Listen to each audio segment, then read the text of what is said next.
दिवस है चंद्रशेखर जी का, तो बड़ा जोर शोर से मनाया गया।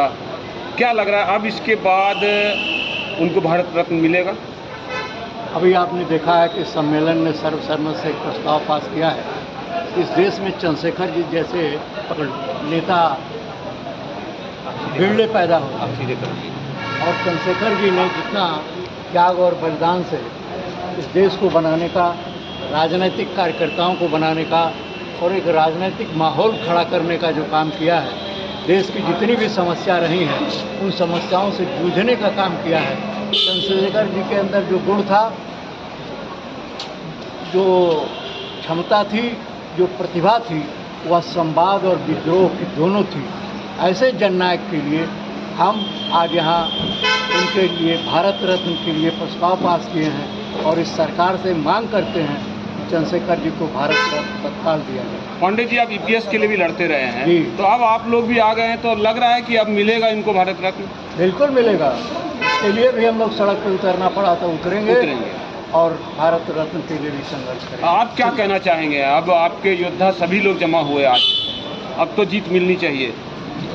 कोई लड़ाई नहीं है जी। देखिए, सरदार वल्लभ भाई पटेल जो भारत छोटे छोटे राज्यों को एक करके राष्ट्र का स्वरूप प्रदान किया था, उनको 1950 में उनकी मृत्यु हुई थी। लेकिन चंद्रशेखर जी जब प्रधानमंत्री हुए तो 91 में उनको भारत रत्न मिला था। इस 40 साल बीच में किसी ने भारत रत्न नहीं दिया, सभी लोगों ने अपना अपना ले लिया। तो लेकिन वल्लभ भाई पटेल ने मांगा नहीं था। अम्बेडकर को भी जनता दल की सरकार ने उनको भारत रत्न दिया।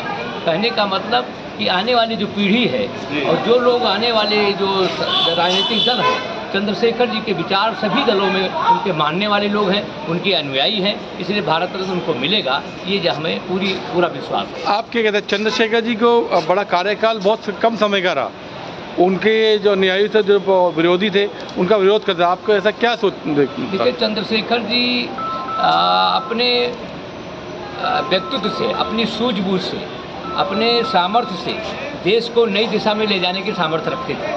और आप जानते हैं कि चंद्रशेखर जी कार्यकाल के लिए नहीं जाने जाते। जिन्होंने उनको शपथ दिलाया था आर वेंकट रमन साहब, जो राष्ट्रपति थे भारत के, उन्होंने एक किताब लिखी है कि काश समय थोड़ा और मिला होता, एक रोमांचकारी कार्यकाल। कोई राष्ट्रपति प्रधानमंत्री पर पत्र नहीं, किताब नहीं लिखता है। और वो आर वेंकट रमन जो साउथ इंडिया के थे, वो चंद्रशेखर जी पर एक किताब लिखा है अपने उनके कार्यकाल के बारे में। कहा जाता है कि कहने का मतलब चंद्रशेखर जी के बारे में वेंकट रमन ने लिखा है कि राजीव गांधी ने एक पत्र दिया कि चंद्रशेखर जी कार्यकारी प्रधानमंत्री न रहे, पूरा बिना शर्त और सरकार चलाएं, हमारा समर्थन जारी रहेगा।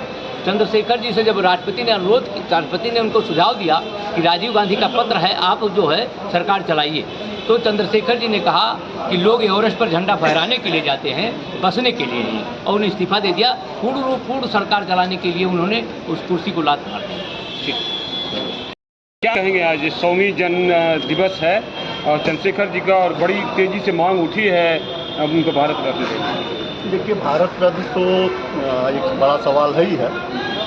चंद्रशेखर जी को भारत रत्न इसलिए जरूरी है कि चंद्रशेखर जी आज जब देश में धन और बल की राजनीति का हर तरफ आकर्षण है और ऐसा लग रहा है कि राजनीति में बिना धन और बल के उपयोग के आप पहुंच नहीं सकते।